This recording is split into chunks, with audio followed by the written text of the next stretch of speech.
আমার সাথে এমন ঘটনা ঘটবে আর আমি এমন বিপদে পড়বো কখনো ভাবতেই আসলে কি জানেন, বেশি ভাব দেখালে মনে হয় এমনই বেড়াতে এসে এমন বিপদে পড়বো, আগে জানলে বেড়াতেই আসতাম না। আসলে কি জানেন, বিপদের কথা কেউ বলতেই পারে না। শখ করে একটু দোল খেতে গিয়ে এমন হবে কখনো কল্পনাই করিনি। এত বিপদে পড়বো, এত ভয়ঙ্কর অবস্থা হবে কখনো বুঝতেই পারিনি। গত শুক্রবারে সবাই মিলে পিকনিকে এসেছে, এখানে সবাই বসে রান্না বান্না করছিল আর আড্ডা দিচ্ছিল। আর এই কটেজগুলা দেখে আমি সেখানে যাওয়ার লোভ আর সামলাতে পারলাম। যদিও এর ভেতরে জনসাধারণের প্রবেশ নিষেধ লেখা ছিল, তারপরও এখানে ঢোকার জন্য আমি চেষ্টা করছিলাম, তবে চুপি চুপি না, অনুমতি নিয়ে। আর এই যে দেখতেই তো পাচ্ছেন, এখানকার কটেজগুলো এত সুন্দর এবং ভিতরের অবস্থা এত সুন্দর, দেখে তো ঢুকতে ইচ্ছে করবে যে কারণ। বাড়িগুলো দেখে কি মনে হচ্ছিল জানেন, যদি এই বাড়িগুলো আমার হতো কত মজা হতো। এই বাড়িগুলো আমার হয়নি তো কি হয়েছে, দেখতে তো আর দোষ নাই, ছবি তুলতেও আর সমস্যা নাই, তাই তো বাহির থেকে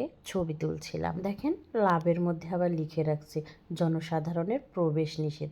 কে মানে কার কথা, আমি আজকে এর ভেতরে ঢুকেই ছাড়ব। তো সুন্দর করে লাভ বানিয়ে রাখছে। লাভ মানে কি বলেন তো, ভালোবাসা।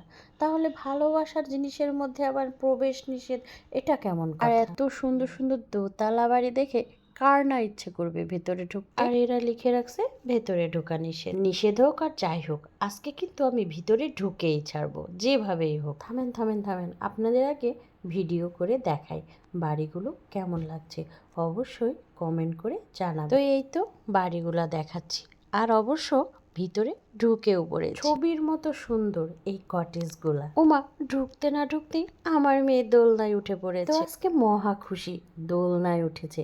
আর দোলনায় চড়তে কার না ভালো লাগে বলেন তো? আর যদি হয় ভাইরাল দোলনা, তাহলে তো কথাই নেই। আর এই যে আমার রাজকন্যা ঢং করছে দোলনায় উঠে, তা সে কিন্তু মহা খুশি, তাকে দেখেই বোঝা যাচ্ছে। এদিকে আমার রাজকন্যা ঢং করছে, আর ওইদিকে কিন্তু আমি নতুন বাড়িতে উঠে গেছি।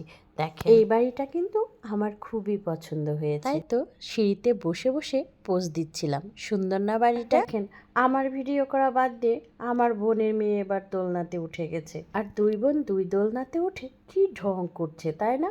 আর আমি উঠলেই দোষ। ওদের দোলনাতে ওঠা দেখে আমি আর সহ্য করতে না পেরে আমিও উঠে গেলাম দোলনাতে। এবার আর পড়বো না, একদম ধরে আছি, একটুও নড়াচড়া করিনি, কেননা এর আগে কিন্তু আমি পড়ে গেছি। কত ভাব নিয়ে, কত আনন্দ নিয়ে দোলনায় গিয়ে বসলাম। দোলনায় আমি কোনোদিনই উঠি না। এই দোলনায় উঠলে যে আবার পা দিয়ে চেপে ধরে রাখতে হয় সেটা কে জানে। আর সেটা না জানার কারণেই আজকে আমার এই দুর্গতি। প্রথমে তো বসে খুব মজাই হচ্ছিল দেখেন, কিন্তু এই ভালো লাগা যে বেশিক্ষণ থাকবে না সেটা ভাবতেই পারি। এমন ভাবে পড়ে গেলাম, কিন্তু দুঃখের বিষয় কি জানেন, যে আমায় একবারও তুলতেও আসে। টিভিতে দেখি নায়িকারা পড়ে গেলে নায়করা তুলতে আসে, কিন্তু আমার জামাই তো আর নায়ক না, তাই আসেও নি।